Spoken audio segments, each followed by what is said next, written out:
Hello and welcome into the first Popcorn for Breakfast episode of the new year. That's right, 2021 is here and we have a super huge show for you today. We are doing not one but two movie reviews, reviewing both Disney and Pixar's Soul and the new DC movie on HBO Max, Wonder Woman 1984. We will, of course, get you caught up on all of the latest movie news and what's poppin', and we will wrap up the show with our Schoolyard Pick of 2021 movies. Let's get to it.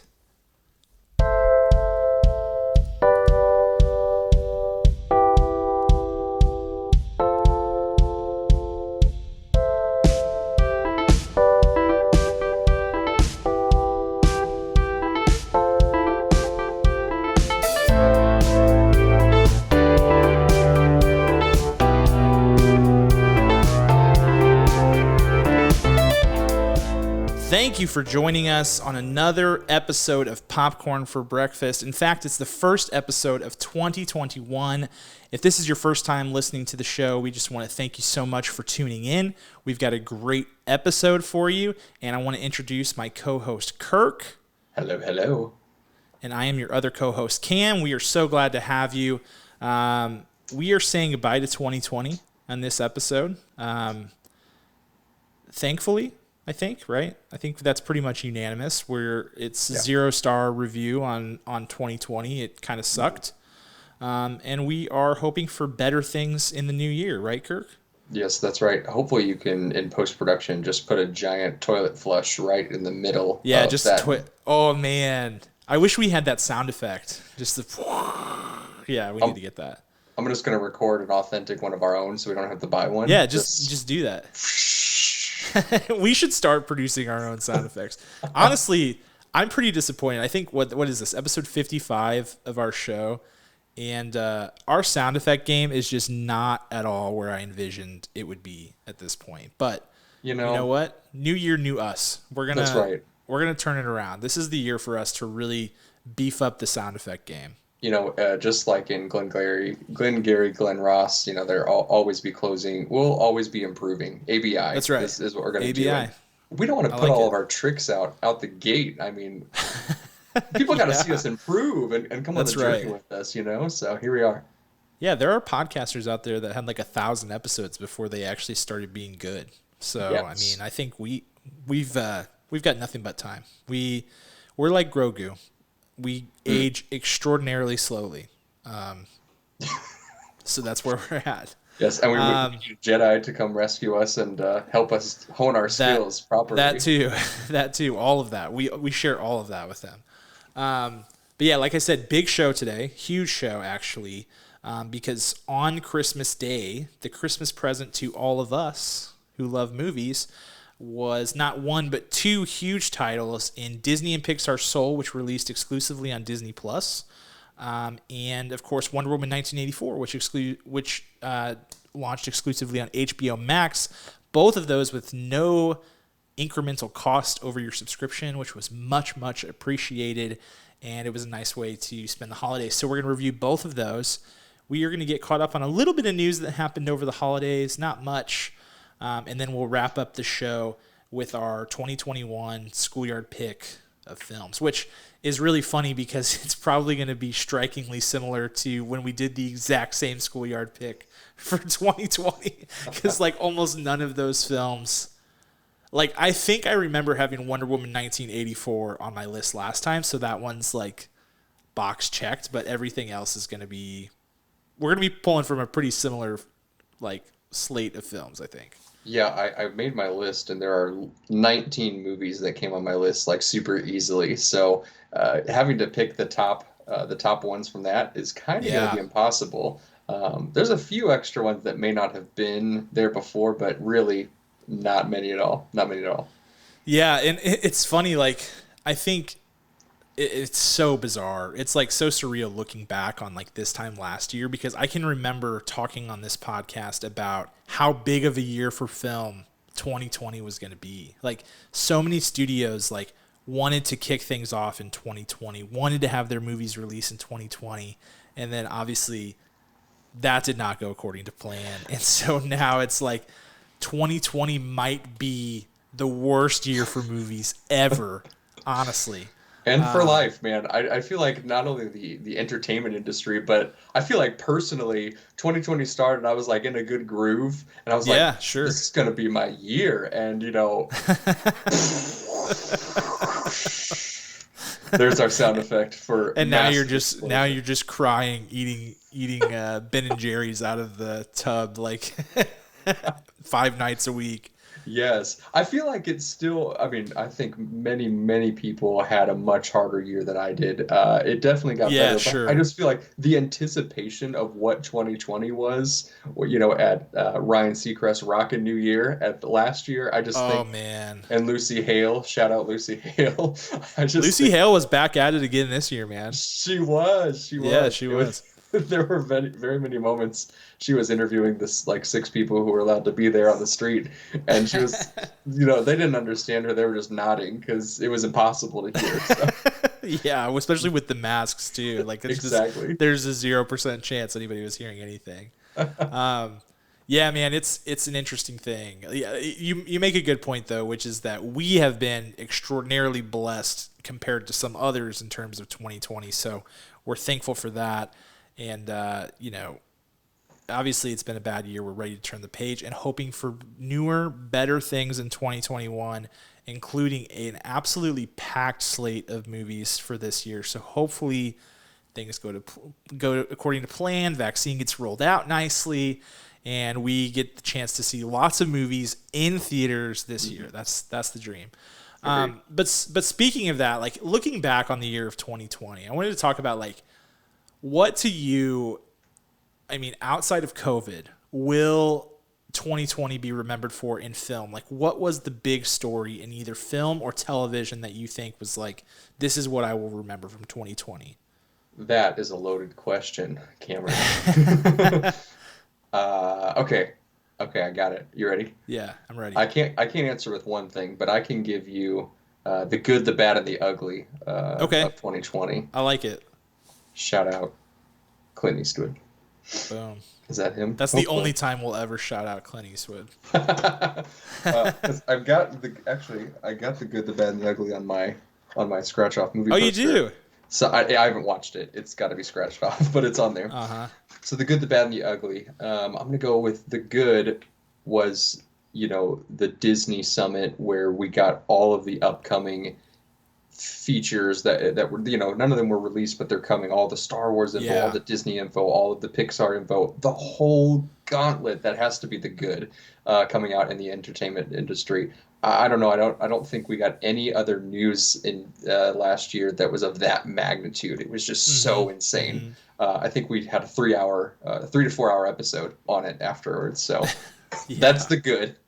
The bad, easily, hands down, the loss of Chadwick Boseman, hands down, Oof. in the entertainment world, Oof. hands down. Yeah. And the ugly, and this is kind of newer, but Shia LaBeouf is in hot water right now from Yeah. a rough scandal of his has to deal with his abuse,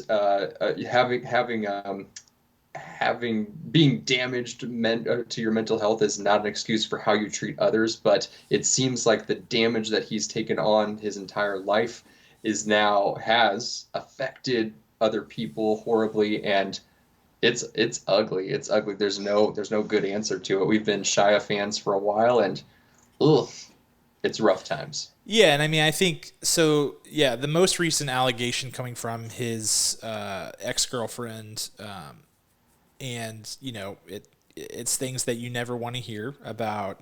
Verbal abuse, domestic violence, things like that. Like you said, no excuse for it. And here's what I will say though: to Shia's credit, he did not make any excuse for it.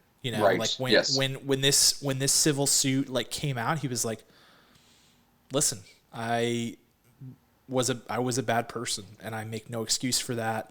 I've hurt a lot of people." So I mean, I do give him credit for that. We just wish him the best, and I think, then he got booted from the new Olivia Wilde movie, which I was really excited about. Don't Worry, Darling, is that what it's called? Sounds I right. think Yeah. that's what it's called. Yeah, and that just hurts. So I mean, yeah, Shia has not been shy about his struggles. I just really continue to hope that those are behind him because I think he's a phenomenal talent who's had a really tough life. Again, that's not an excuse for some of the things that have happened, but I really hope that's behind him. And, I am at least proud of him being like, listen, I make no excuse. This is what it is. And I'm willing to pay the consequences for that because it's a tough situation, but I think that's the best way for him to handle it and just be upfront. I hope we get him. One of the options for Shia was that he go to rehab and get meaningful therapy and recovers from it. And I feel like that's such a reasonable request from the Hurt actress F.A. Twigs, and is that her name? Mm-hmm. Okay, cool. Yes, I think so. And then I also want Zach Gottsigan from Peanut Butter Falcon, his best bud, just to roll up and just I want to see all the pictures of them hugging it out because that accountability partners. Yeah, helped change his life. So that's the ugly. I hope it turns around real quick here at the beginning of 2021. Yeah, good call. I think for me, the biggest thing that I will remember 2020 for is the streaming wars. Streaming wars. Just being accelerated probably 5-ish years into the future. And we've been kind of waiting to see how this would pan out. And it's interesting, in some ways it's what you expect. There's a ton of players and some of them seem to be thriving and some of them seem to be not doing as well. But what's really been interesting to me is how many different platforms consumers are willing to pay for to date, and what I think we're seeing is we kind of thought that there would be this huge spike in services and then lots of mergers and acquisitions happening and then the death of some of the weaker parties. To date, they're all doing somewhat well and there's plenty of heavy hitters at the top with Disney Plus, Netflix, Hulu, Amazon Prime Video. HBO Max is sneaking into that conversation and certainly will continue to do so in 2021 with their massive slate. So I think it'll be interesting to see just what the market will bear when it comes to streaming services because I think what we are seeing is that consumers are perhaps as willing or maybe even more willing to, hold on to multiple streaming services at the same time than people thought. And there might be a larger pie to be split amongst all of these different services. Mm-hmm. Yes. So it'll be interesting. I mean, I do expect still some merger and acquisition activity to happen because there's just some weird stuff going on out there. AT&T continues to show us day after day that they are a telecommunications company that knows very little about entertainment. And Apple is struggling. That platform, outside of the user interface, they have the opposite problem. They have a great user interface and terrible content where everybody else has good content, bad user interface. So Apple needs to figure that out sooner, else that's going to be a huge black mark on them. So I do expect it to sort of continue into 2021, but I think what we saw this year was just unprecedented. I mean, for the love, Quibi was born and died within 2020. You know what I mean? That's how crazy things were. So it'll be interesting to see how things go. And it'll be interesting to see what this whole HBO Max gamble ends up being. Is it the future or is it a huge mistake? And, that question remains to be seen. So, streaming wars to be continued for sure. Excellent choice. Yeah, it's either that the bubble will pop because there's going to be too many and people are going to be like, man, this is more expensive than when I had cable. Or everyone's just sharing passwords. That's it. That's right, all there is. Right. No, I mean, I think that there is... there will come a point where people are like, this is getting ridiculous. I mean, I think that will happen. It's possible that people haven't really seen it hit their bottom line yet because they just haven't been around for long enough. Right. If you subscribe to HBO Max, you've only gone through 3 billing cycles or 4 billing cycles so far, so it'll be interesting to see kind of how that continues. But we got a lot to cover. We got 2 movies to review, so let's jump into what's poppin'.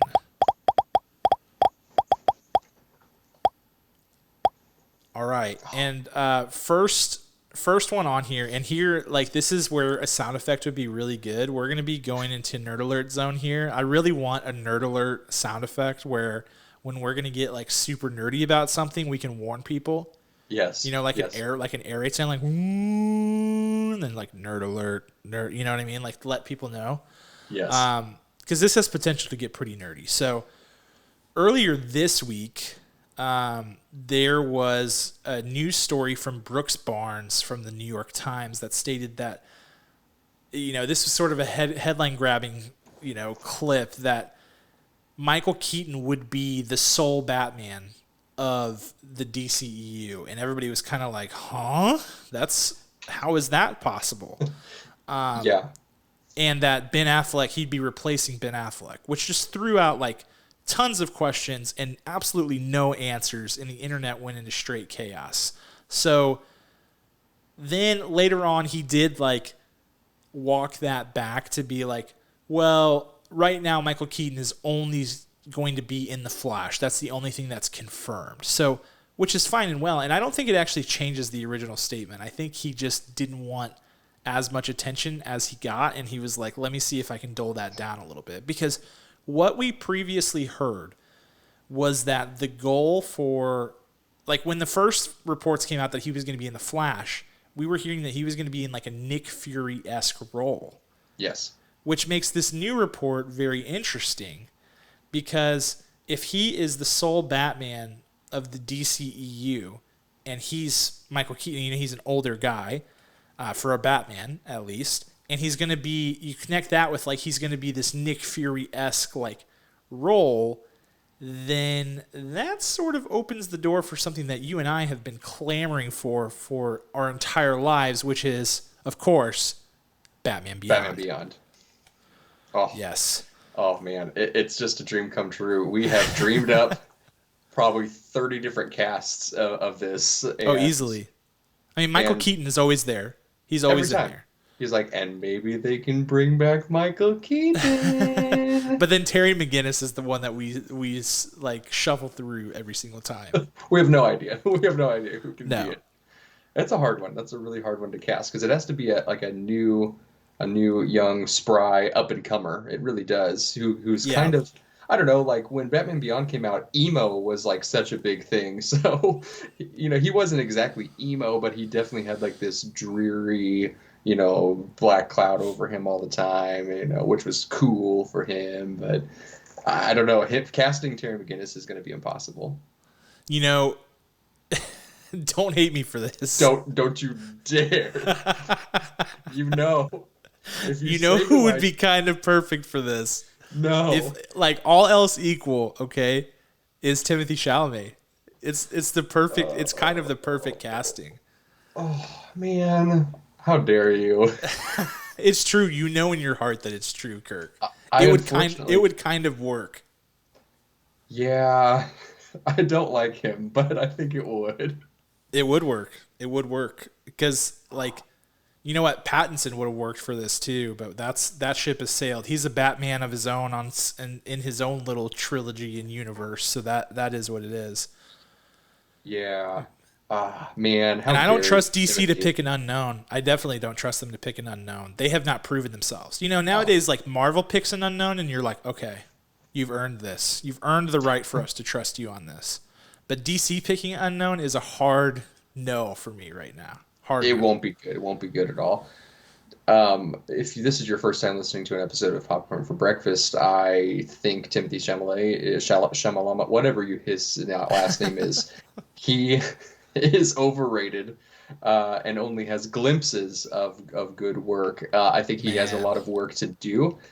People have because he was in Little Women, they're like, oh, he's just like Christian Bale when Christian Bale was in it. And no one is like Christian Bale, especially that's true, Timothée Chalamet. But I concede. I think he probably would be a good Guinness. Terry McGinnis. He would be for sure. And I think like this overall is the only thing that excites me about the DCEU right now. Like maybe. I mean, James Gunn's The Suicide Squad still has my interest peaked for sure because it's James Gunn. So I feel like he can make it good if they gave him creative freedom, which we'll see. He says they did. Who knows? But I think, Michael Keaton in The Flash, the other weird thing, like, they said that he's replacing Ben Affleck. Well, Ben Affleck was previously reported to be in this new The Flash movie, so, like, will he still be in it as a goodbye, and then that's, like, the end of it? Or is he out? Like, it's so confusing right now. Maybe they kill Ben Affleck in the new Flash film. Maybe they do. Could be crazy. But anyway, we'll keep you guys posted on that. That's our nerdy breakdown. If it's not Batman Beyond, this move makes no sense. Can we agree on that? Oh, I will be outraged. There's no point in having Michael Keaton come back if they're not introducing Batman Beyond. No point. I agree. I am concerned that the DC universe is like not mature enough to handle Batman Beyond right now, because they're just not as far into it as Marvel is. Marvel started introducing fringe characters like later down the line, and that worked out well for them because they had already established themselves, and they could kind of like, you don't have to be a main character, you can be like a tier 2, you know what I mean? Like they were able to kind of work it like that. So I don't know. We'll see. It's got me interested though. I will say that. The other thing that's going to be terrible, since it's set in the future, is we all know that DC loves their CGI. Can you imagine how much CGI will be in Batman Beyond? Oh boy, I don't know, man. I don't know. I don't even want to go there. I don't want to think about that. That's a dark place. Okay. Next one. This I thought was interesting. We were just talking about the streaming wars, but what's really funny is that, like, in the midst of all of that, Netflix is still king. Netflix is still king of this world, and it's not even really close. Like, Disney Plus has had ridiculous success. 87, something like 86, 87 million subscribers in 1 year is an outrageous achievement, and one that they should be very proud of. But it's still like less than half of what Netflix has amassed. And Netflix continues to churn out content that hits crazy amounts of households. So that new period piece, Bridgerton, which is like based on some books, I believe. I have not checked it out yet, but 63 million households have already watched that. It's been out for like 2 weeks. Whoa. It's insane. And then Robert Rodriguez's We Can Be Heroes, 44 million houses for that movie. And that's like, it's like in the Spy Kids / Shark Boy and Lava Girl universe. I don't even know. Like, and they're already like doing a sequel of that. So Netflix, I mean, we've talked about it before. Like, the quality of their content isn't always there, but they're just owning the space. They're just marketing geniuses more than they are content kings. They are, yeah. And I guess that goes hand in hand because content is their product, so they're capitalizing on it hard. I mean, you mentioned this movie. Was it We Can Be Heroes? Is that right? We Can Be Heroes, yeah. Yeah, and I mean, Spy Kids is of our generation. Saw the OG in the theater. Loved it so much. But I can't bring myself to watch this. It's like it's basically Spy Kids 7, at this point. So. Yeah, I know. And the big news story around it was like, Shark Boy and Lava Girl will return for We Can Be Heroes. I'm like, who is asking for this? like, hold on. Are there people asking for this? Because I need to meet these people. Yeah, they're like 10 years younger than us. They're like, they're coming in the sequel. Yeah, I mean, hey, whatever works. I mean, Shark Boy and Lava Girl, I saw that movie. It was horrifically bad. And I was slightly too old for it when it came out, for sure. But even still, it was just abysmal. So that's why I'm like, what is happening? Who are these 44 million people? But I'll be added to that count because now I'm just curious. My curiosity is going to get the better of me, and I'll be probably turning that on later tonight, honestly. Tonight? Oh, my I know. I mean, that's a dream. I will fall asleep, but soon, Kirk. During this podcast. Yeah, I'm actually watching it right now. There's a TV on the other side of this. Yeah. Okay, next story. Speaking of who asked for this, Roku. Roku has the Roku channel, where it's it's a streaming service of its own right. It's like free content that you get whenever you have a Roku. They are interested in buying the Quibi shows. Quibi's long lost Island of Misfit 10-minute episode television shows is just floating out there waiting to be scooped up by somebody, and that somebody may be Roku. Your thoughts? I know you're a big fan of the Quibi shows, Kirk, so don't hold back. Hey, dude, I did binge like 4 different Quibi shows when they came out. Their business model failed from the start. 90-day free trial, 10-minute episodes. I mean, the only thing that Roku could do is, so they have the rights for these shows, is to piece them together so they're 30-minute episodes. I mean, what are they going to do? Or just like movies. Yeah, they just like cleverly edit it together and then it's a movie. They do reshoots with the actors. They're already 5 years older. Yeah. Oh man, I mean, here's the deal. I know Roku is a big deal. I have a big issue with Roku, and maybe they've resolved it. Maybe, I don't know. Roku does not have a remote for my convenience with a volume control. What do you mean? Is there volume control on the Roku remote? Yeah. What?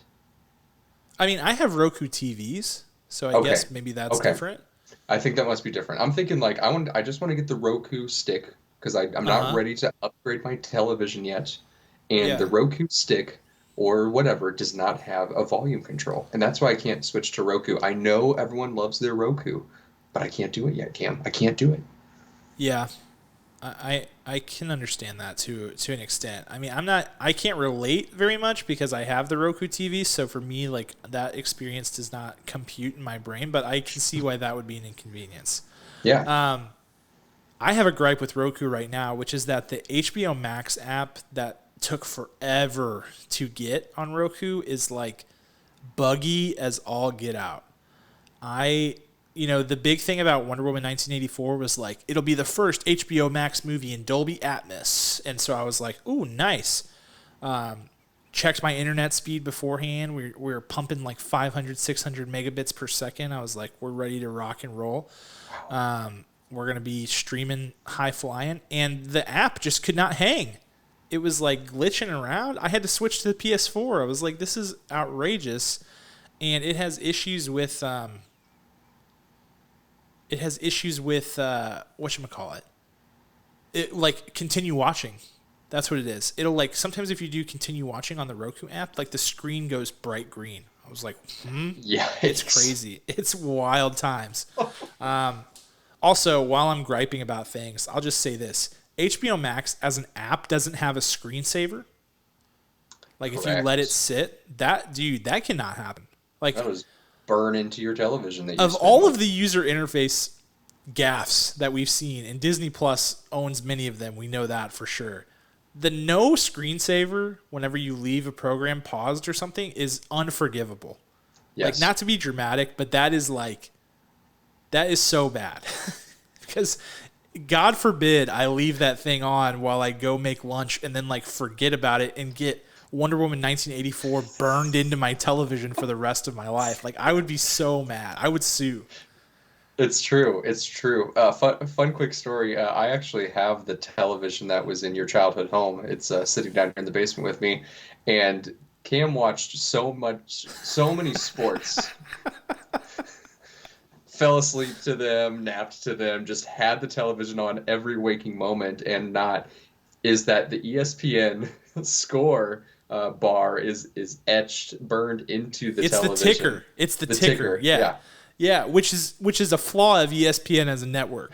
At all times, no matter which program is on, there is a ticker at the bottom. If it goes to commercial, there's a ticker. If there's a sport on, ticker. If there's a show, like, it does not matter. And so that little ESPN icon got burned into my parents' television, and they hated me for that in a major way. And I was like, what am I supposed to? I didn't leave it paused or anything. Like, I was just watching television. Just always on. I will say that you can't really notice it unless it's like a snowstorm scene. If it's white. It's just there. You're watching Snowpiercer and you're like, dang it! Yeah, Star Wars Empire Strikes Back, you're on Hoth, and all you see is the last ESPN. Yes. Oh man, that haunts me to this day. But I go back to that's ESPN's fault. That is not my fault. Okay. Yes. That's just the reality of it. Fix it, Disney. Fix it. You own them. Fix Let's it go. and fix it HBO Max before something tragic happens to my television. I'm scared of that. Yes. Okay. Next up. Speaking of Netflix, again, Netflix has a Matilda movie musical coming out, and we've got our first casting news, which is that Lashana Lynch has been casted in that movie musical. Kirk, your reaction to this as a huge Matilda fan? Oh, huge Matilda fan. I mean, I remember going to Blockbuster, Family Video, the grocery store, and renting Matilda every single weekend. So, and then what was it, 2012 or so? Matilda the musical came out over in the UK. It spilled over into the US. There's a Matilda musical movie coming. Yes. And I can't contain my excitement. I just love it so much. It's so much fun. I love it so much that I wanted to name our first daughter, if we ever had one, Matilda. I lost that battle, and That's now tough. Thoughts and prayers. thank you very much. And then, but that Lashana Lynch, yeah. Lashana Lynch is going to be perfect. You know, people ragged on Captain Marvel as a movie as a whole. Dude, watch it back if you're a hater, because that movie is solid, and it is good. It's a really good movie. Yeah, and she is such a bright spot in that movie as well. She has such a a limited role, I would say. But man, there's a reason why she's popping up in some pretty big franchises besides that right now. And seeing her come into being in that role in Matilda is just going to be fire, and I can't wait.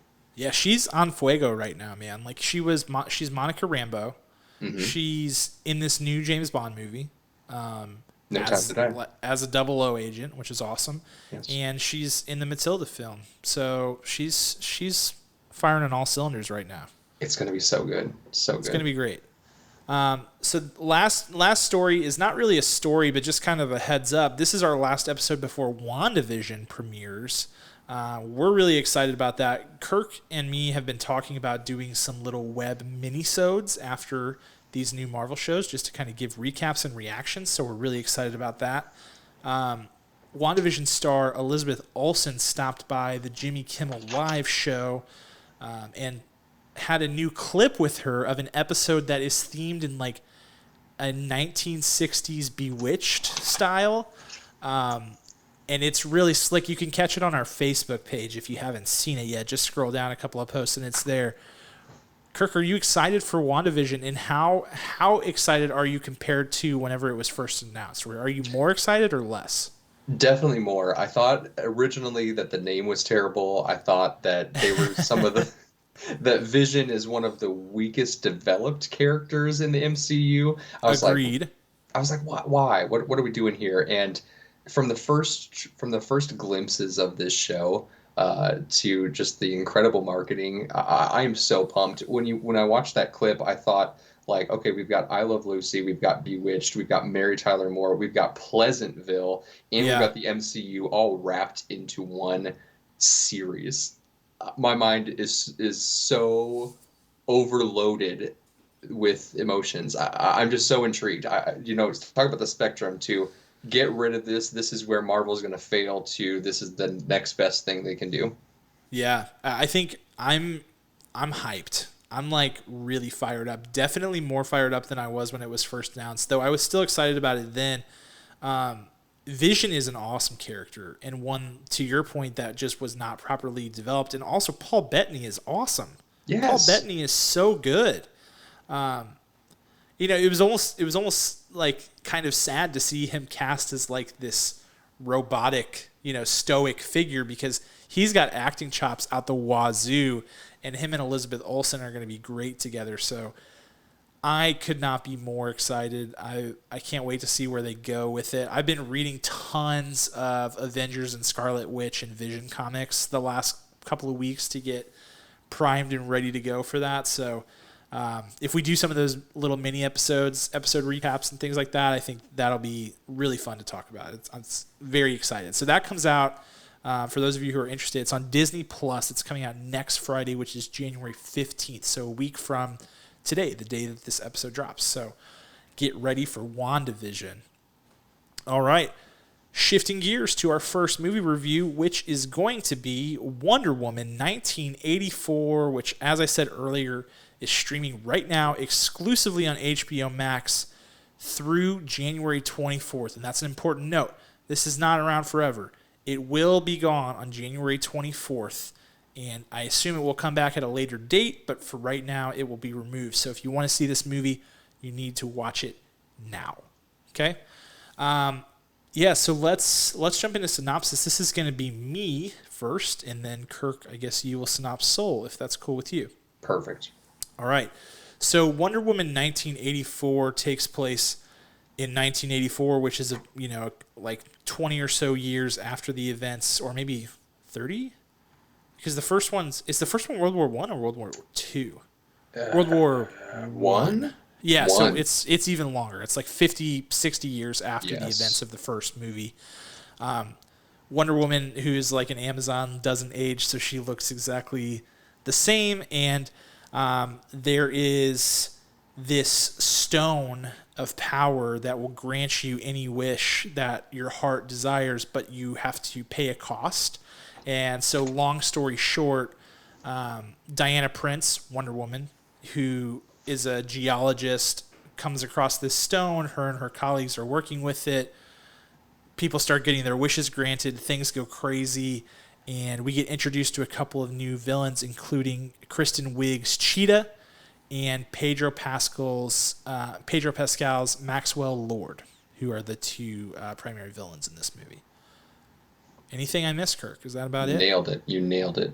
Yeah, and I think we are going to go spoiler full on these reviews. So just keep an eye out for that. We're going spoiler full. So if you haven't seen these movies yet and you want to, you might want to go watch them first and then come back and tune in, because since these are available streaming and you don't really have to like pay money to see them if you subscribe to these services, we're gonna let the spoilers fly a little bit. That's right. And talk about everything that's going on in these movies so that we can give a full breakdown. Okay, let's jump into it. Let's go with the Oscar goes to, and I will get us kicked off.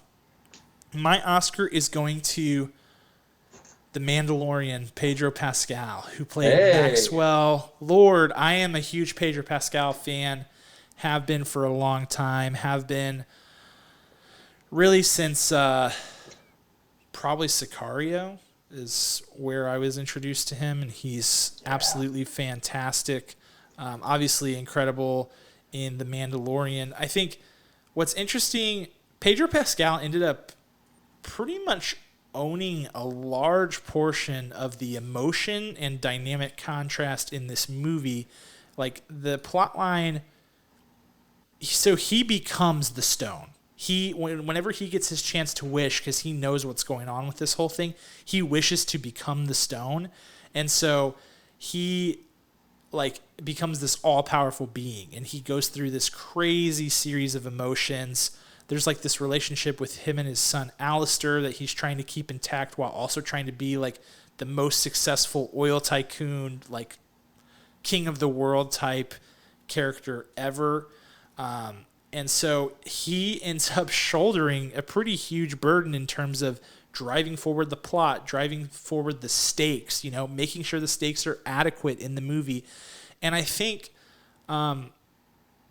overall he persists through some not so great writing and some, a little bit of a weak plot, and really kind of leaves his mark on this movie. So I think at times he's even fighting through like, okay, the writing's not really there. I need to beef it up a little bit and give more emotion to compensate for that. So he's juggling so many different things, and so that's the reason that he is high on my list for and the best actor in this movie as far as I'm concerned, Pedro Pascal.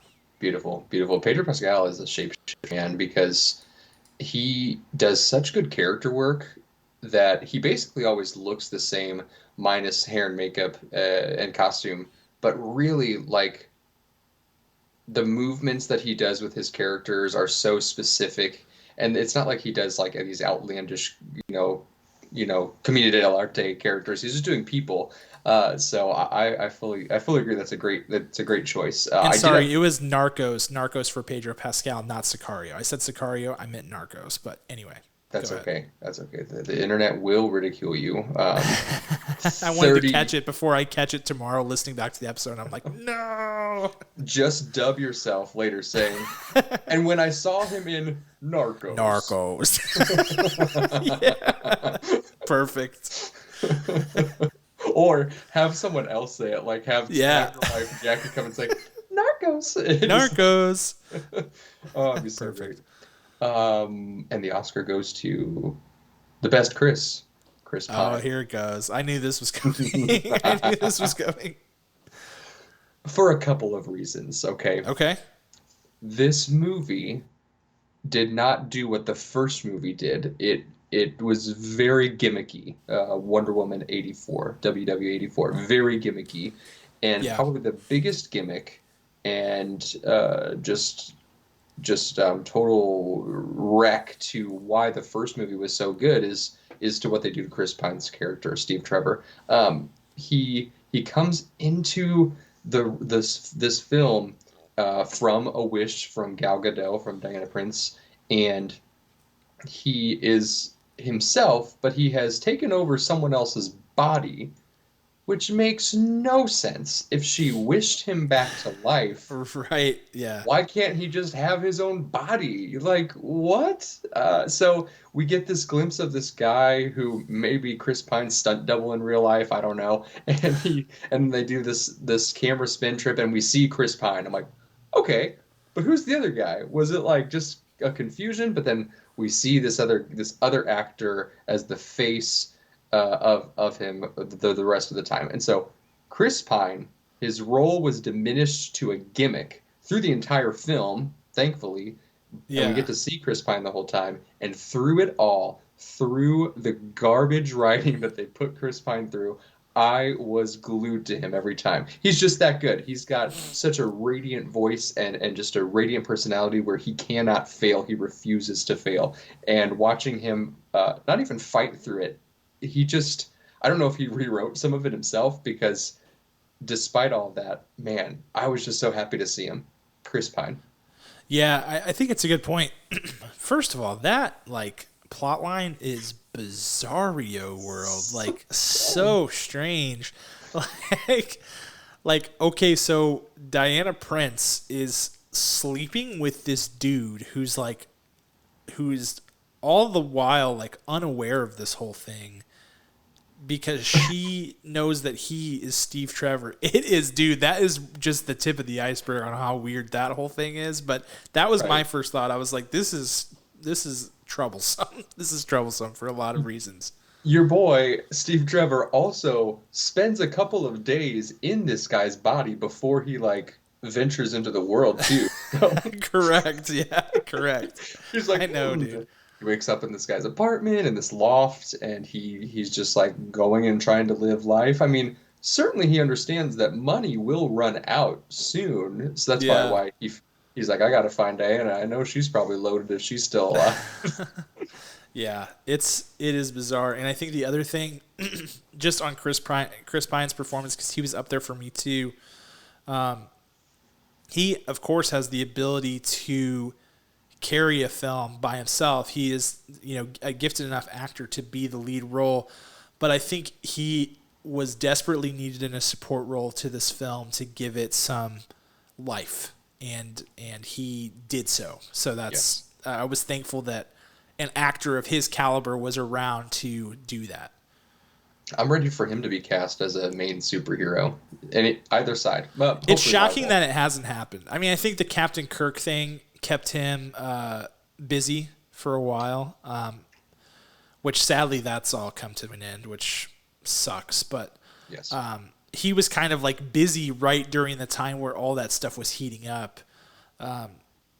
He's a little old for Human Torch, but that would have been a good role for him in the past. I think there are still fits. He could even be a supervillain as far as I'm concerned. Dude, I was just thinking the same thing. He'd actually be a really killer villain because he really hasn't played a villain. I really can't think of anything he's played a full-blown villain in, so that'd be really neat. Yeah, it would be. Okay, moving on to Scene Stealer. Mine is really simple. I'm just gonna say this. My Scene Stealer is Linda Carter.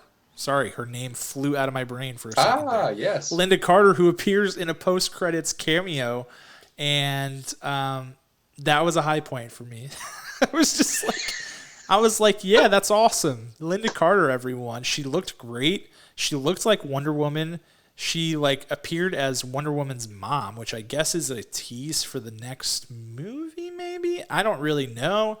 But I got to the end of the movie, which is extraordinarily long. This movie felt like days I was watching this movie, but I think it was like at least 2.5 hours.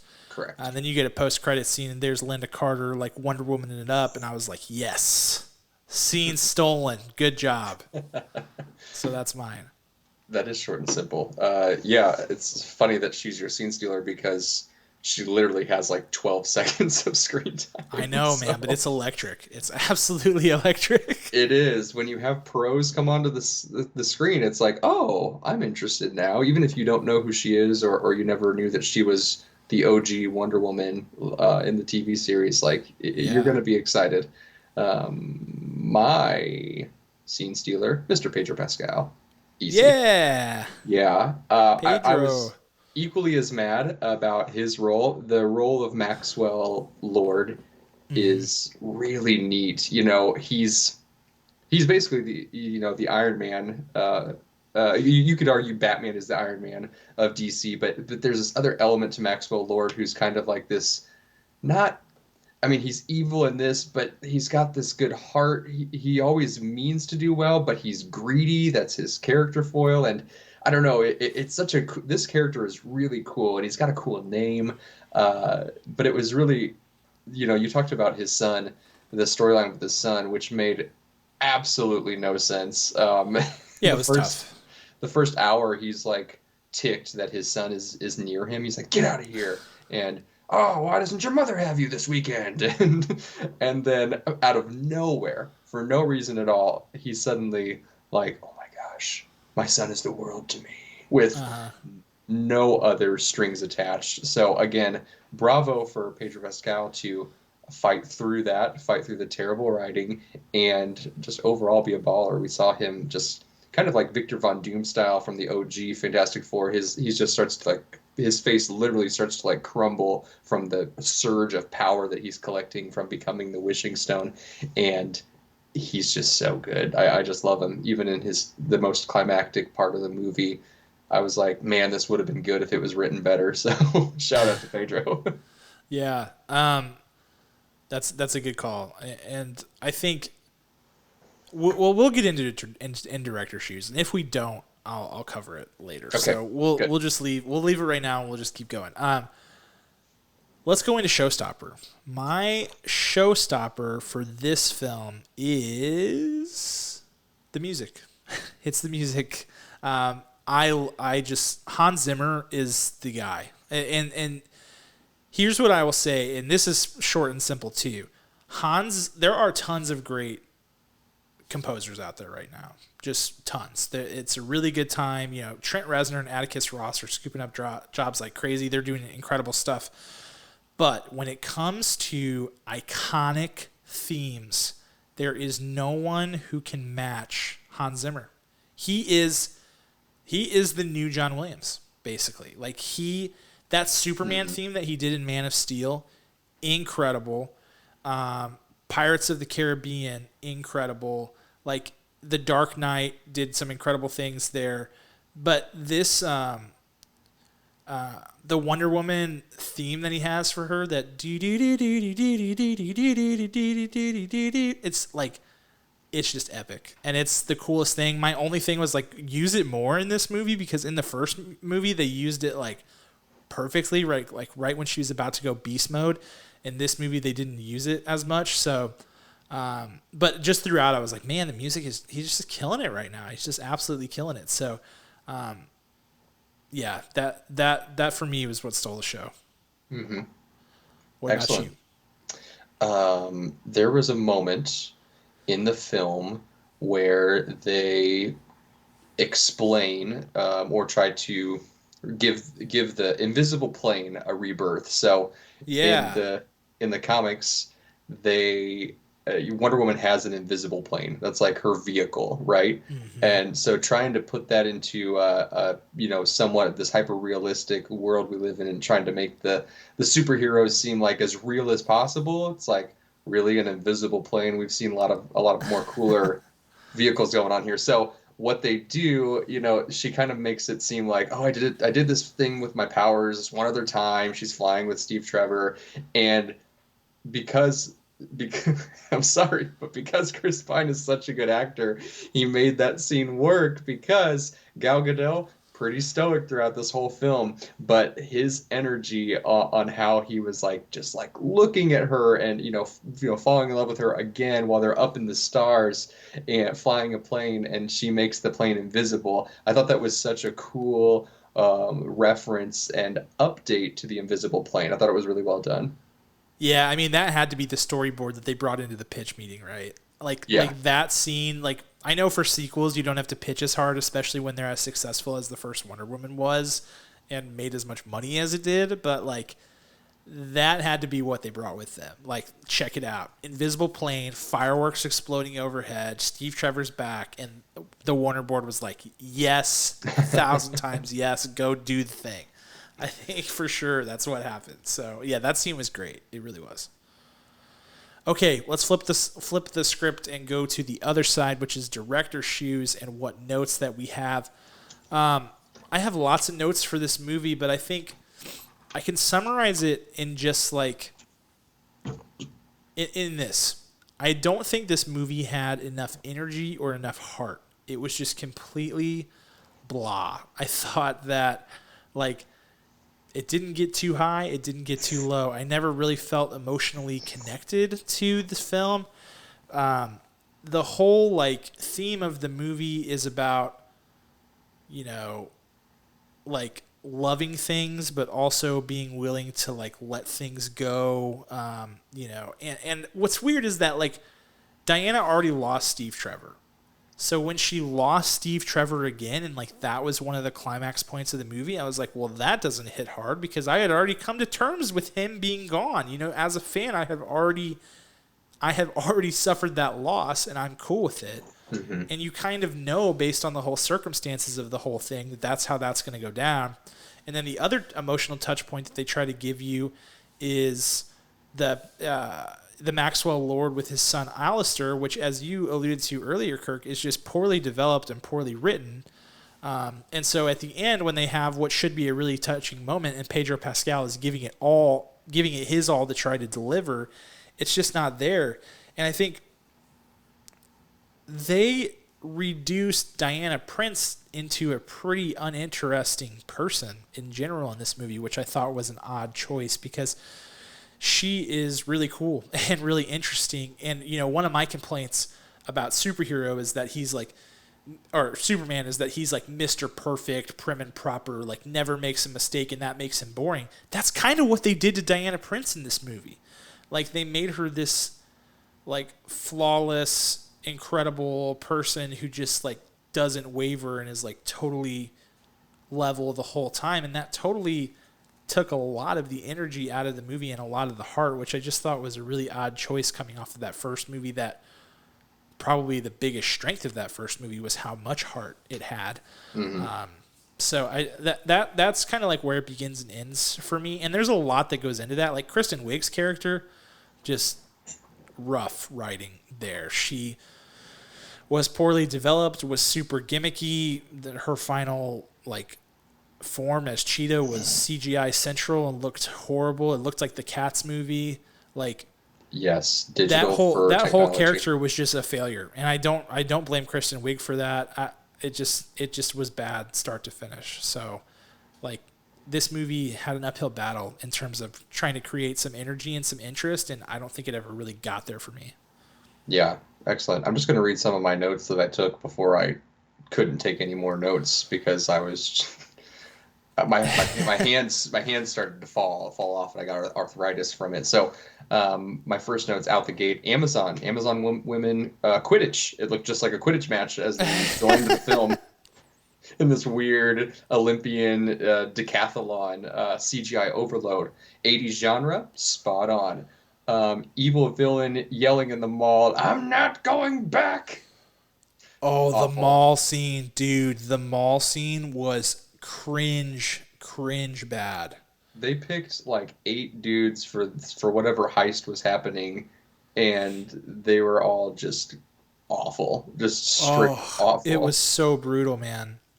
Pretty terrible, long, drawn-out plot lines with predictable strings, except Maxwell Lord. Probs because Pedro Pascal is magnetic, is what I wrote. Then I wrote, wait, what just happened? Why the different actor for Steve Trevor upon his introduction? And no explanation. Stop! Wait, is he actually in somebody else's body? Where is Chris Pine? Who is this man? Is this an episode of Body Snatching? Which that doesn't make sense, but it was my thought. Um, I love let's that this is like stream of consciousness. This is really an interesting look into the inner workings of your mind. Yes, I write them as fast as I can so I can keep watching. Why are these segments so long? Best creative idea: The Invisible Jet for Wonder Woman. Bravo. Good take on Kristen Wiig getting revenge on her attacker because she gets attacked, then she later like eats him or kills him, whatever. Yeah, yeah. Oh, this is the last note I took. She literally caught a bullet with her lasso. Nope, because Yeah. that whole fight sequence was just abysmal, abysmal. Yeah. Is that the White House one? Is it that or is it the tank fight like out in the It's the desert? yeah, it's that. It's that. It's Yeah, that one. yeah, yeah. Yeah. Those are my notes to the director. I hope that Patty Jenkins finds them and listens to them. Well, and I think I don't know, man. It's like I don't understand how we come from Wonder Woman, the first Wonder Woman movie where Patty Jenkins just seemed to be totally in control in her element, to this movie where it just kind of felt like Patty Jenkins was like palling around with her friends and like, hey, let's make a quick $300 million movie. It just like it. I don't know if she had total creative freedom or no creative freedom and what was the problem there. But they're apparently like fast tracking a sequel to this movie, and I'm like, fast track? That might be a questionable choice.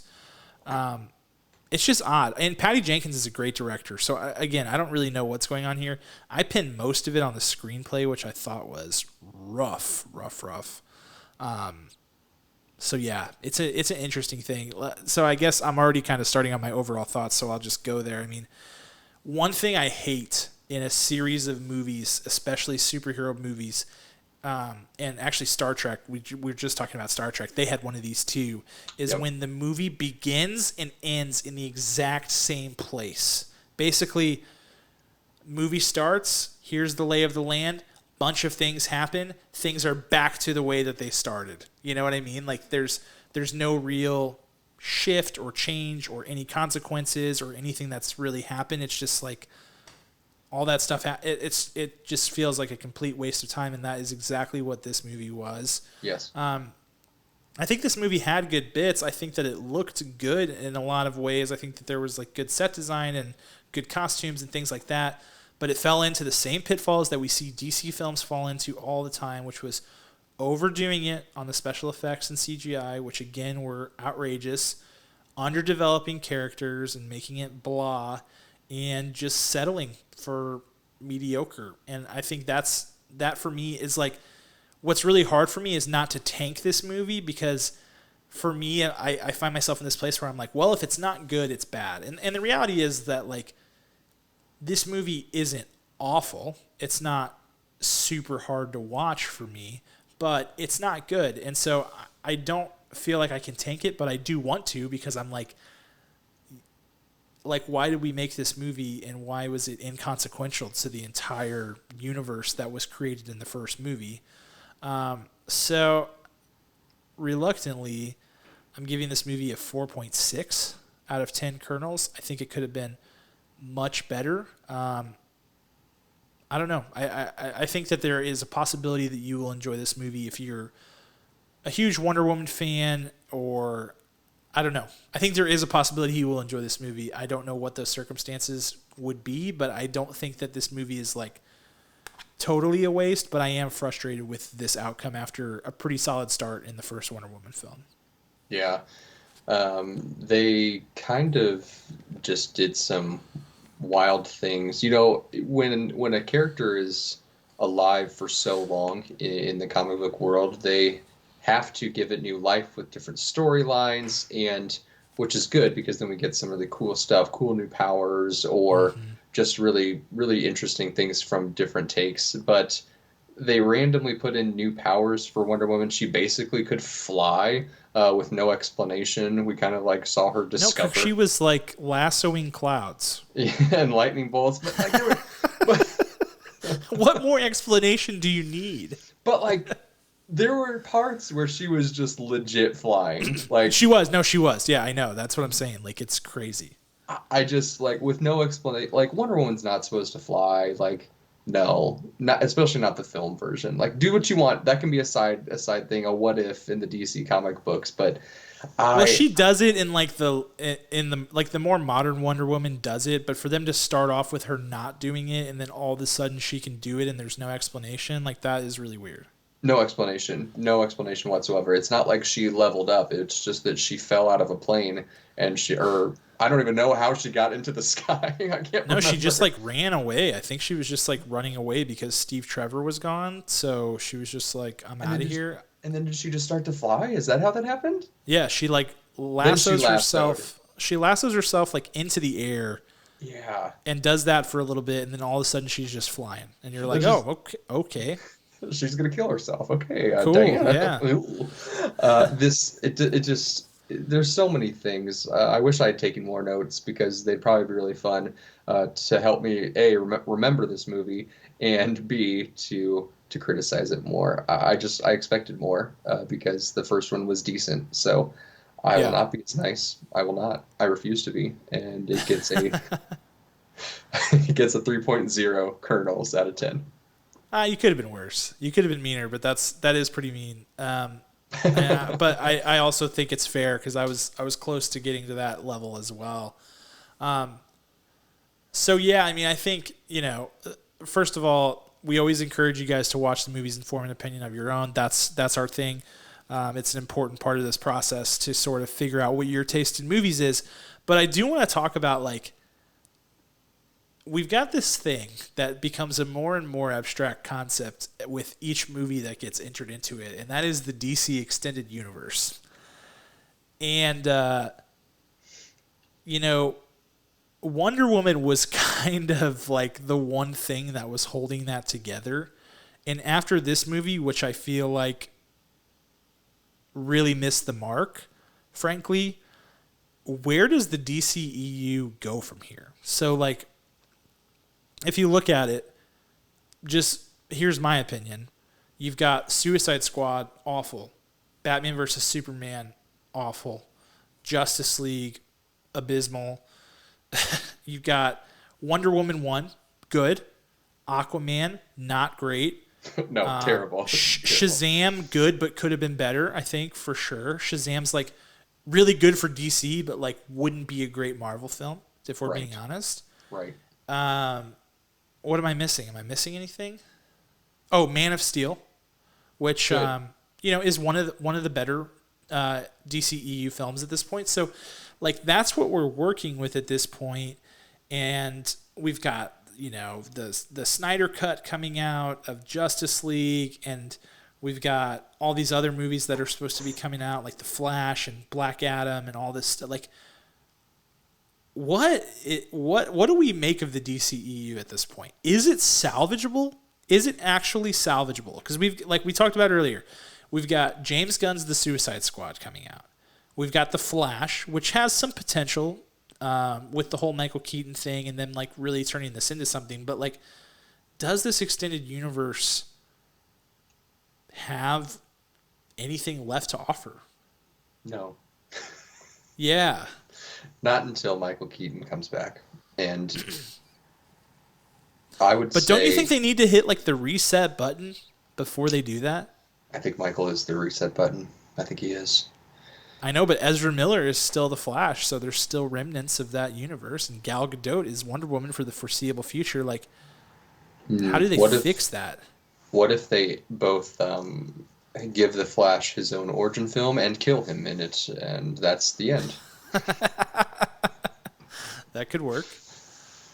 Maybe they just okay, because here's the other thing that the plot thickens. So let's say you're one of these people, the restore the Snyderverse people, which that's fair, to each their own. Like if that's your cup of tea, so be it.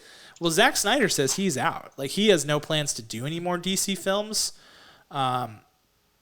So like what at what point do we just scrap everything that's happened and say, okay, the Flash is the official start of the DCEU, or the Suicide Squad is the official start of the DCEU, and we'll keep Gal Gadot around, and we'll keep Jason Momoa around, and we'll keep Ezra Miller around, but everything else like leveled. Like I almost feel like that's what they would have to do at this point. Oh, like to disavow the old films. I kind of think they need to disconnect a little bit, or say like just draw a hard line and be like, those movies aren't really connected. Like they're kind of connected, but it's they're just one-offs. And then now this is the DC. Like I think they almost need to do something like that. This is the story we want to tell. Yeah. That'd be fine as long as the first one is even better than their so-called strongest one, which I feel that Man of Steel is their strongest one still. Wonder Woman would come in second. I feel like Shazam. Distance. And then weirdly, I feel like Shazam is like their strongest one. I don't know. I mean, I love Zachary Levi. And that movie is not perfect by any means. It's just, yeah, it's got issues. There's a whole section in the boardroom where it's just awful. Oh man, yes. The villains in that movie are just bad in general. The 7 Deadly Sins, I'm like, sucked. It's bad. And CGI, terrible CGI Central, as per usual. That's sort of their trademark, like the Wet Bandits. They're like, how do you know this is a DC film? Because it's just riddled with awful computer generation. So indeed. Well, it'll be interesting to see. I just kind of wanted to gut check that because I felt like, okay, we're starting to get some wheels moving here. Okay, like if Wonder Woman 1984 is good, which I thought was like a slam dunk, I was like, this is going to be great, and then it just wasn't. And then you've got the Suicide Squad, which I expect to be good. Then maybe there's some momentum. Maybe there's something we could build here. But now I'm just like, man. Michael Keaton, come for us. Dude, he's going to be walking into... It's like that gif of Donald Glover from... is it Community? Where he like walks into the room with the pizza and he's like smiling and there's like fire and like people doing circus tricks and stuff like that, and his face is just like that's what Michael Keaton is walking into. Like that he's walking into utter chaos. He really is, and man, will it be saved? And there will be a what do you call it? A seismic shift when he walks onto the camera. Yeah, they really need a Kevin Feige. They really need someone to guide it. Christopher Nolan should have just done it, man. Christopher Nolan should have done it. We're sitting over here ready to go. They didn't ask us, but whatever. Oh, I've got 10 half-baked DC film concepts just in the notes on my phone. We could crank those out. I mean, you could incorporate the Crisis Papers into the DC. Right? I can guarantee you. Well, I'm not going to say that. I'm not going to be mean. But I think if you gave me a shot, I could maybe make a movie that's better than the theatrical release of Suicide Squad. I really sold. Do. I believe you. And I have no experience, but I think that I could give it. If I had the resources, I think I could do it. Yes. Sorry, knocking over Funko Pops. Because that's like a 0. That movie's like a 0 for me. It's really close to a 0. It's quite bad. Okay, let's move on from DCEU and let's move over to a film company that has no issues creating great content, who's been doing it for decades now, and that is Pixar, with Disney's help, who launched another film for their, I think they have 24 of them now. Yeah, I think there's 24 Pixar films. I need to update the bracket. I should update the Pixar bracket to include Soul. But yeah, this is Soul, which, like I said earlier, released exclusively on Disney+. Kirk, do you want to synopsis it for us? Oh, sure. So we find this this kind of, I don't want to say washed up musician. He's really just a a working professional. This is a music teacher. He's kind of lost his passion a little bit. So hard to encourage his students about not only life, but the other way around, not only music but life. So we meet Joe at kind of his weakest moment, where he's kind of fed up with what he's doing, and he gets this incredible opportunity to finally let his life take off. And I don't know if they say his age throughout this movie, but I would say that he's pushing 40, or he's already there. But it doesn't matter. His passion is still full blown. He wants to live this dream, whatever it takes. And something happens. Yes. Joe falls down a manhole, and he does not land in sewage. He lands in another dimension. Mm-hmm. And that is where we meet the rest of our film. Good synopsis. Love it. Thank you. You were waiting, and find out now. Yeah, I was honestly waiting to hear that. That's like my cue. But no, that was a good one. Yeah, let's jump into this movie. This is an interesting one. Let's start off with our Oscar. Who does your Oscar go to, Kirk? And the Oscar goes to the man, the myth, the legend, Academy Award winning Jamie Foxx, who already has a Best Actor trophy under his belt. It's in his notch. Dude, this is the year of Jamie Foxx. It is. He's so funny because he has had such a riddling career. He was in TV shows. He had his own album, maybe two, which were kind of embarrassing. He was singing on a beach like everyone did in the late 80s, early 90s, in just the craziest kind of movies. And then he landed Ray. He was Ray Charles, blew it out of the water, won the Oscar. Boom. And then he was in movies like Stealth and Rio, Valentine's Day, even The Soloist and Miami Vice. Those movies just weren't good. They weren't good. But now this is Jamie Foxx's year. He came out with Just Mercy at the beginning of 2020. Then, of course, he was in Project Power on Netflix. He came out in Soul. He's going to be stinking Mike Tyson in a biopic. He's going to be in a remake of The Wild Bunch. I just love him so much that now we're really seeing his full potential. I don't know if he changed managers or what, but all of that said, Jamie Foxx is just doing a voice, and he is the king of mimics. So while you can tell if you're listening real close that you can tell if you're focused on it that it's Jamie Foxx, if you had no idea if you didn't know Jamie Foxx was attached to this project and you start listening, you have no idea who this guy is. He's just does such an incredible job, such good work.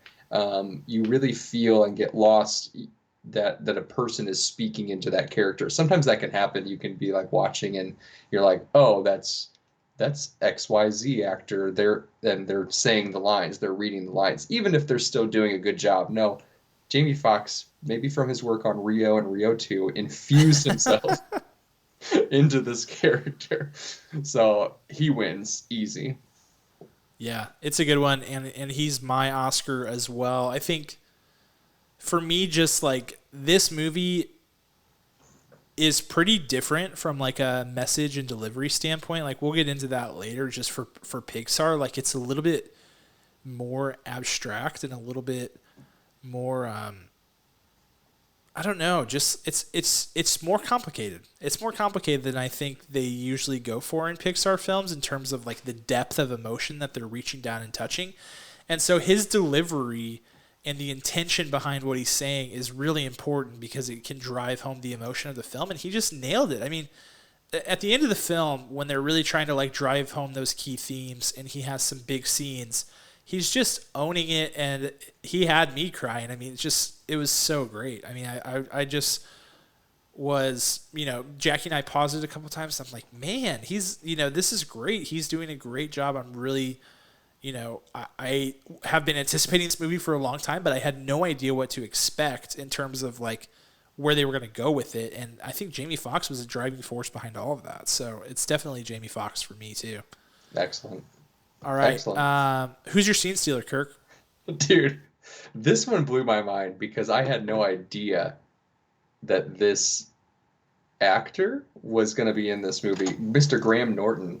Yeah, Graham Over in Norton. the UK, Graham Norton is a phenomenal talk show host. He has been a talk show host. He's their Johnny Carson, man. He's been there Yeah. forever. You can see him grow up. All of his stuff is online.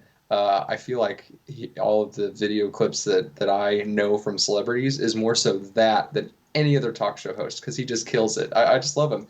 He plays this character called Moonwinder or Moonwinder or Moonwind, yeah, Moonwind. Moonwind. Yeah, and dude, he's he's this super hippie guy in the real world. He's a sign spinner, and he's just like a super philosophical soul in the soul world. So he kind of zones out, and he can live between both worlds. He can kind of shift between them based on meditation and just a clear kind of mindscaping, if you will.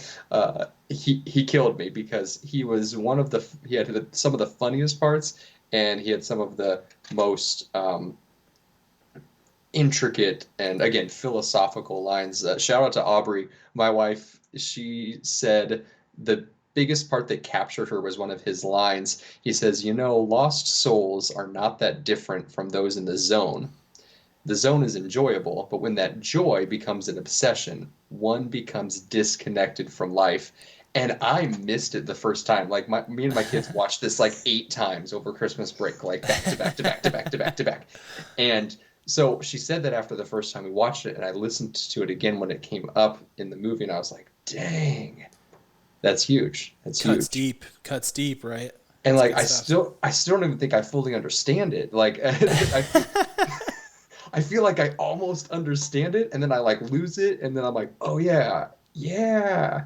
It's just it's so powerful, and just that the dichotomy he plays of just super ridiculous to he's got some of the driving themes of this film. I loved it, so all the way, Moonwind. Yeah, love it. Good choice. Yeah, I mean, I was close to picking Tina Fey, who plays 22, and does a fantastic job. I love Tina Fey. I think she's great. And that character is sort of like, Pixar has their formula where they have these characters that are sort of like the comic relief and like sort of the takeaway character for the kids, the character that they want the kids to latch onto and really like. And so 22 is that character. But I'm actually going to go with Angela Bassett, who is the queen. She's the best. And she plays Dorothea, who is this popular jazz saxophonist who Joe, that's Jamie Foxx's character, gets a chance to play in her band. And it's sort of the same reason. She doesn't get much speaking time, but she gets some really important speaking time where it's like she's helping kind of decide like Joe's fate in this career field, and she drops some truth bombs on him, and her delivery is just so great. Her voice is so rich. It's awesome. And she did a great, she had small number of speaking lines, but didn't phone it in. Like she created a character. And that's just something I always respect with voice actors whenever, especially Angela Bassett. She's got nothing to prove to anybody. You know what I mean? She's incredible and has done amazing things. And she comes in here, has like a few minutes of screen time, and is a voiceover character and just owns it and helped make these themes really effective. So yeah, I have to give it to her. I thought she was fantastic. So Angela Bassett as Dorothea. She really was. And one quick thing about her character specifically, the whole, Pixar and Disney Animation Studios, they keep increasing the level and quality of their graphics. Dude, yes, they spent so much time on her that legitimately she looked like a real person in the movie. I was several times I was like, oh wait, this is an animated film, and it was every time that it was on her in the club with the lighting that they shot on her, dude. It was super cool to see that. It really tricked me, like honestly. So Angela Bassett, yeah, good choice. Good call out there. Showstopper. What you got? I got The Zone, man. Like Zone, yeah. how I want to be in the room where it happens when they do this, when they write these scripts, man, because they pick like the most nuanced things that everyone knows and like never really talks about, like being in the zone. Like the idea of the zone is that you are so into what you're doing that nothing else matters, that you are in this pocket that cannot be broken, that you cannot always get there. It just happens sometimes, and you strive to get to it, and you can practice enough to where it seems like you would be in the zone if you're a musician, if you're an athlete. But the idea of the zone is so cool, and the way they visualized it blew my mind. And I was like, I feel like I'm in the zone right now because this is so magically creative, and that really blew me away. Yeah, that's a good call out. I think mine is similar, which is their ability to deliver abstract themes in ways that make sense, abstract concepts in ways that make sense. The zone is something you know whenever somebody says they're in the zone exactly what that means, and we all have like a pretty similar understanding. But if you asked us all to draw it, we would come up with different things. And yet, in this movie, Pete Docter and the creative team behind this movie came up with a perfect depiction of it, and a perfect depiction of the great before, which is like different from the great beyond, and even the great beyond, like being this big white light that people are walking on a staircase up towards. Like the imagery is really effective for some concepts that are more abstract than really anything they've ever tackled. Even if you think about Inside Out, which is another Pixar film, another Pete Docter film, where he handles some abstract concepts. They're abstract, but they're things that are easy to sort of visualize in your head. And so Inside Out doesn't feel like quite as far of a leap to design as this movie did, because they were tackling some really far out concepts, and they did a phenomenal job. And I think the other thing that surprised me on the subject of those themes and those abstract concepts is the message that they ultimately deliver at the end of this movie is totally different than I expected. Like Mm-hmm. it broke the mold in a way. Like, you watch a Pixar movie, you tend to know what to expect and where you're going to end up. And I totally thought I knew where we were going to end up, which is like Joe, like he was doing this other thing his whole life because he was listening to other people's opinions. He was doubting himself. He was, not doing it right. He needs to give that up and follow his passions and live for his passions. But no, it was like, you don't have to have this like lofty goal or this passion to live. You like the little tiny moments that you experience every day and the little tiny impacts and connections that you have with people are what make life worth living and are what make your life important. And I was like, like, like totally blown away. I know it was insane. And so I was just like, wow, like to create this abstract world that was just brilliantly designed, and then to deliver that message that well and to like kind of cloak it until the end, just Dude, monumental.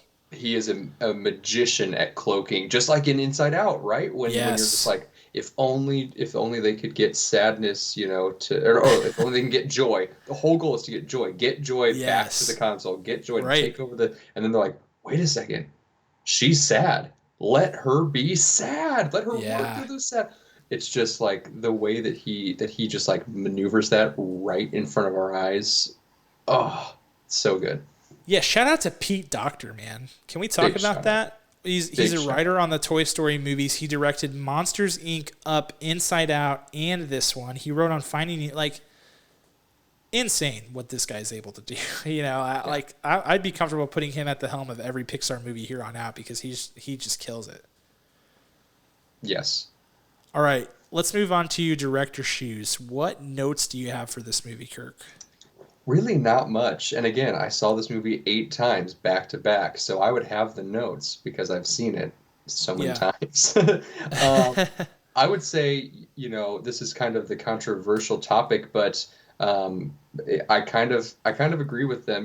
This is one of the few animated films where we have the predominantly the antagonist is a black character, an African American character, and they kind of messed up with Tiana. She was a frog for basically the whole film.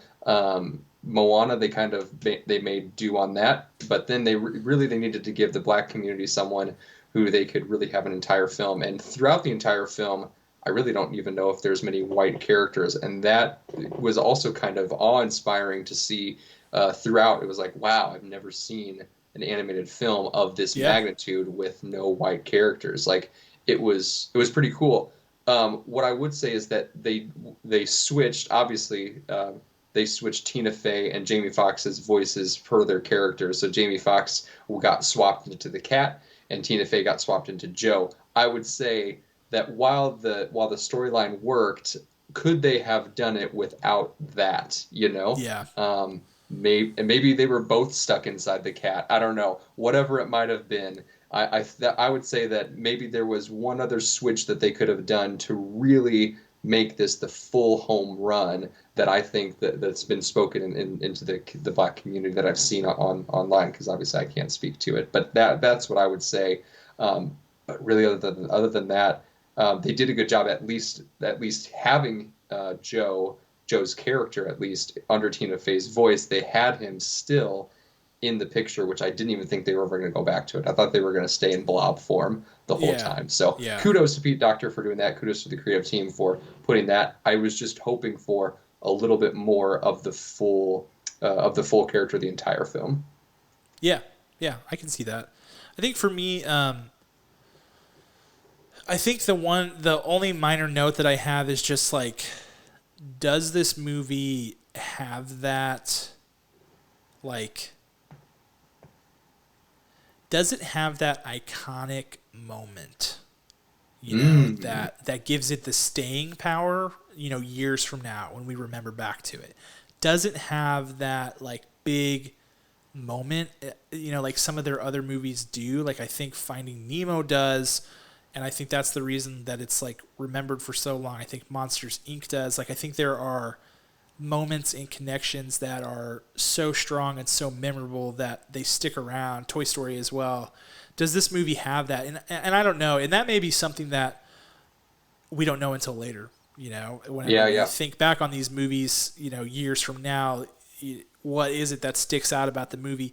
But it's interesting. Like, there's not some, like, big flashy super cartoony character that is, like, memorable. Like, 22 is the closest thing to that, but, like, Joe and 22 when they're in soul form are, like, not super colorful or cartoony. Like, they're kind of, like, just green, like greenish blue, and, like, that's really the end of it. So I just don't know, like, is there something like that to really, like, set this movie apart? I think there are plenty of things that set this movie apart for different reasons, but I just wonder, like, as we look back on the catalog of Pixar films, what is the landmark that sort of triggers for people in this movie? I don't know what that is, but I think that it's possible that it might be missing that. Yeah, no, you're right. It's visually stunning. Never seen. They've never done something of this magnitude. And I would even say that my almost 7-year-old and my 3-year-old, 5 minutes in, I'm like, there's no way this is like, I was captivated. I'm like, there's no way that their age range is captivated. Right. And we watched it 8 more times. Like, they loved it. So, but you're right. What is the staying power? Is it captivating because it's so different, or are they going to be like, like, this is there a stampede moment like in The Lion King? Is there a magic carpet ride like Aladdin? What is that moment? That great point.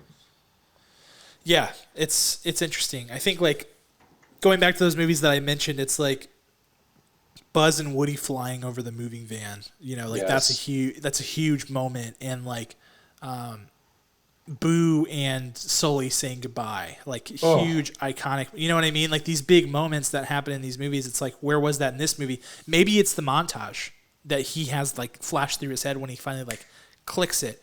But it's just not. It's not a traditional movie moment, I would say. Yeah. It's a little bit more. It's a little bit more abstract, a little more complex than that. So, and that's fine. I mean, of its own right, it's fine. But yeah, that's the one question I'm left with. But let's jump into overall thoughts, and then let's score Soul. Easy.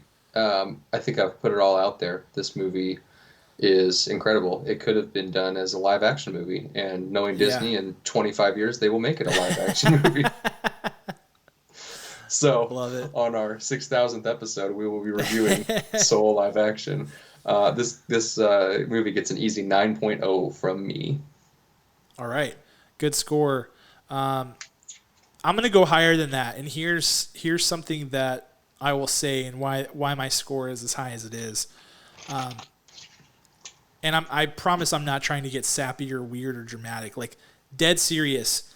These movies like Inside Out and movies like Soul, are critically important to teaching kids valuable lessons. And the reason that they are important is because they are presented to children in a medium that forces them to let down their guard. It's something that they're like, it's time to watch a show. It's time to watch a movie. That's when they, let down their guard and totally just open up to the program. And so using that time to deliver powerful, potentially life-changing lessons is so incredible. And this movie does a great job. And I don't think it's crazy to think that this movie could have a lasting impact on many young children in their life. And same with adults. I mean, that message, we live in, especially in America, we live in a country and in a society that puts so much emphasis on individuality. You have to blaze your own path. You have to win. You have to be successful. And this movie's like, man, just enjoy it. Like, you are worth it. And all the things that you do every day are worth it. If you like getting a coffee at the convenience store and seeing the people that you see there, that is worth it. And I just think that, even more so than Inside Out, which was super important in its own right, this movie and the message that it delivers is potentially more important and executed so well that I think it could have a real impact, which is awesome. And that's what film, when it's at its best, is doing exactly that. It's changing society. It's changing people's lives. So for that reason, I give Soul a 9.6 out of 10 kernels, and I'll be interested to do the Pixar bracket again because I want to see where this one falls. And I'll try not to fall victim to the recency effect, which I often do, but I really do think this movie is upper echelon Pixar, no doubt. Hold on. That speech was so beautiful. Hold on. Oh, you're going to golf clap? You're going to slow clap me? Thanks, Kirk. Yeah! Thanks, man. I needed that. Perfect. So perfect. I needed I loved that. it. But yeah, I'm just I'm excited. I think it's good that your kids have watched it multiple times. Yeah, they loved it, and I loved it. Another thing they touch on is everybody has a story about themselves in their head, and how people. I was talking to Aubrey about this actually, how people can impact your internal story and how much of a change that can make in your life. That's an important thing to learn at a young age. I wish I had learned that at a young age, to be honest with you. Yeah. Oh, and then I'm looking at the quotes from the movie because there's just so many good little tidbits of life. And Joe says to 22, he says, "Your spark isn't your purpose. That last box fills in when you're ready to come live. And the thing is, you're pretty great at jazzing." So it's like, yeah, are you looking for that thing, that one thing that really puts you in the zone? Maybe it hasn't happened yet. Well, don't get sad that it hasn't happened yet. Just continue. Not even continue looking for it, just continue living, So yeah. It's just, whew. It's a good one. It was everything I expected and then much more, I would say, for sure. All right, so that is both of our movie reviews. That was a lot of content, but thank you guys for sticking around. If you have seen Wonder Woman and Soul and want to share your thoughts with us, know that you can reach out to us on social media. We love to talk about movies. Duh, that's what we do every 2 weeks on this show, and we would love to talk to you guys about these movies. What if we marketed ourselves as a movie podcast, but then talked about something completely different? Yeah, talked about architecture. Yes, the St. Louis Arch was built in 1965. Yeah. Oh man, it'd be so great. That would be good. For another time. That's our next podcast. That's our next. We market. We're gonna call it the sports. We're gonna call it the sports podcast, and then everybody who listens to it, it's actually about baking. Yes, that'd be great. Oh yes, please. All right, let's quickly jump into our Schoolyard Pick of 2021 films. So the last Schoolyard Pick we did was, what was our last episode? Ma Rainey. Yes. And we did, oh man, this is so bad. I'll pull it up. Hold on. Just vamp. Dude, why does my brain, like, it's like somebody hits me with that thing from Batman Forever with the Riddler where it like suction cups onto your head and then sucks your thoughts out of your mind. Every time after we record an episode, I'm like, how do I not remember what our Schoolyard Pick was last time? Christmas movies. Christmas movies, of course it was. Of course it was. And I think I went first. I'm almost positive I went first because I got It's a Wonderful Life, and I think you probably would have chosen that one early on. Easily. Anyway. Yeah. So you get to go first this time and pick the movie that you are most excited about for 2021. There are so many. So many. I mean, I'm just looking at this list of 2,000 movies that are going to be released. And you know what? I got to go with He Saved 2020, kind of. The middle, kind of a morale boost, and he can do it again. Ooh, you dirty, dirty dog.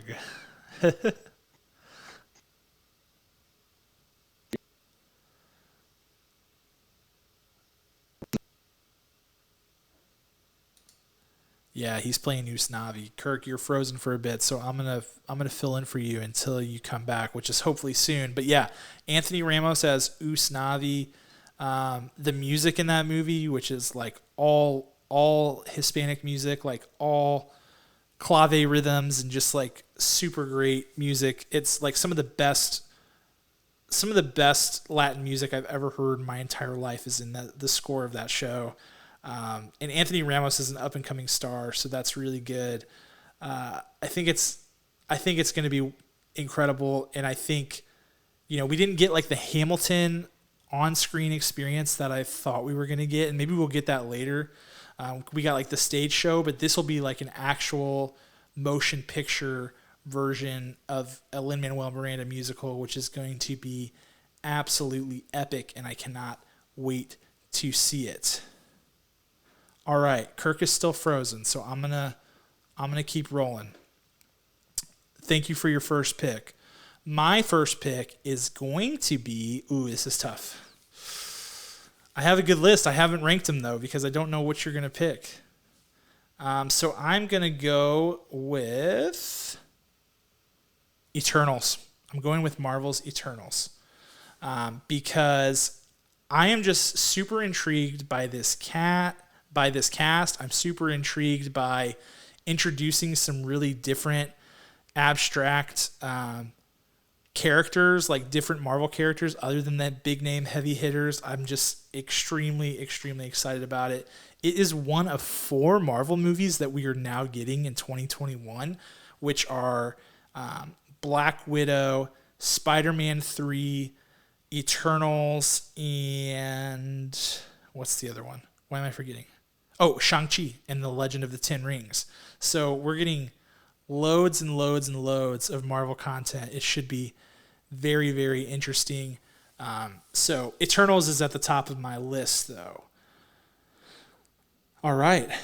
Kirk is literally Skyping me his picks as I'm going here. This is quite insane. Kirk is frozen, but is still able to Skype chat me everything that he wants. So his next pick, which I thought was going to be his first pick, is actually No Time to Die, the James Bond film. Kirk is a Bondaholic. He's trying to watch all 25 Bond films right now, and he's been looking forward to this one for a long time. Kirk and I actually have a long-standing bet about this movie that's out there right now, where if I bet that James Bond dies and Kirk bets that he lives. And if James Bond dies, then Kirk has to eat like 20 snack packs or something like that in one sitting. And if James Bond dies, I have to eat 3 bags of Andy Capp's hot fries in a row with no drinks. So lots to go there. Kirk says he's still on the Roger Moore Bond films, and he assures us that James Bond will live in No Time to Die. So that's his second pick. Alrighty. My second pick, I got to go with Dune. I've started the book of Dune, and I know that there's a whole series of books, and I hope to be able to like get more and more into it. But I was particularly gutted by the fact that Dune did not get released this year and that I didn't get a chance to see it in theaters, because I expect it to be totally epic. Denis Villeneuve, Frank Herbert's massive world of Dune, which is widely regarded as one of the most well thought out sci-fi epics ever. Put those two together, and then this incredible cast that just has everything you could ever want, every person you could ever want in it. And that for me has my interest peaked. It's got to be Dune. So even though I'm not someone who's like diehard Dune, maybe I will be after I read some of the books, I'm definitely excited for this first movie, and I'm super excited for Dune. Okay, Kirk just Skyped me his third pick, so I'll just keep rolling here. This is weird, but whatevs. Kirk's third pick is the Elvis biopic that's coming out. This is an interesting pick. Directed by Baz Luhrmann, who of course directed the Leonardo DiCaprio, Claire Danes' Romeo and Juliet. He directed The Great Gatsby. He directed Moulin Rouge. He's a different flavor of director. Some people like him, some people don't. But Kirk is really excited about this one. I know Kirk is excited about Austin Butler, who was chosen for the role of Elvis after a lengthy casting process where they considered tons of big names, including Miles Teller, Harry Styles, many others that are escaping my mind right now. And also Tom Hanks is in this movie playing Elvis's manager. So it should be a very, very interesting film. I think that's a good pick for Kirk. All right. I'm going with my third pick. I think I'm going back to Marvel Land, and I'm going to choose this third Spider-Man movie. It has to be. I'm actually surprised that it's not.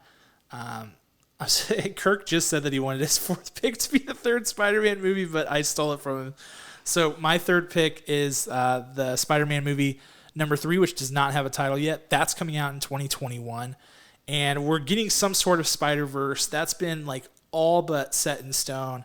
And I cannot wait to see what happens there. If we really get Tobey Maguire and Andrew Garfield, Emma Stone and Kirsten Dunst, and we're getting Alfred Molina and Jamie Foxx, it's like sure to be an insanely massive film.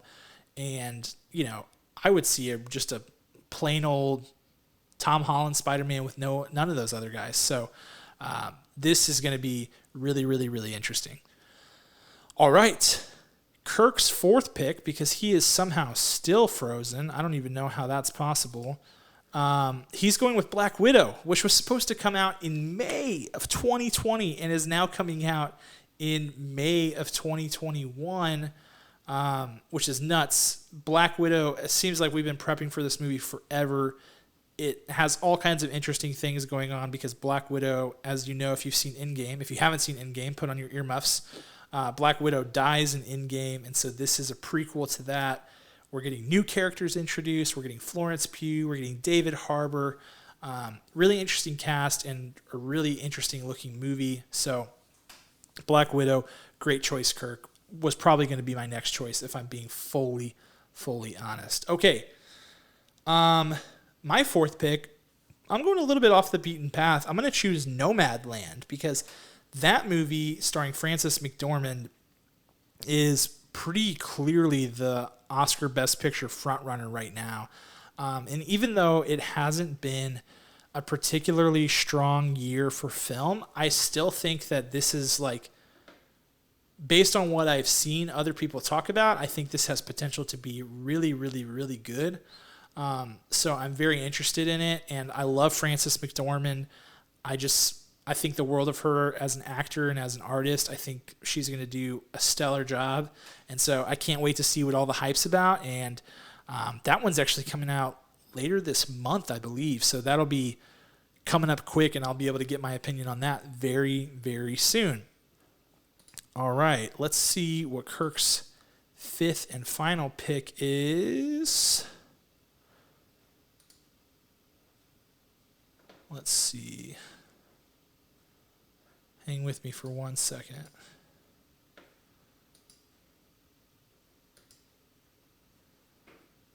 All right, I can't see Kirk's notes anymore, so it's just going to be,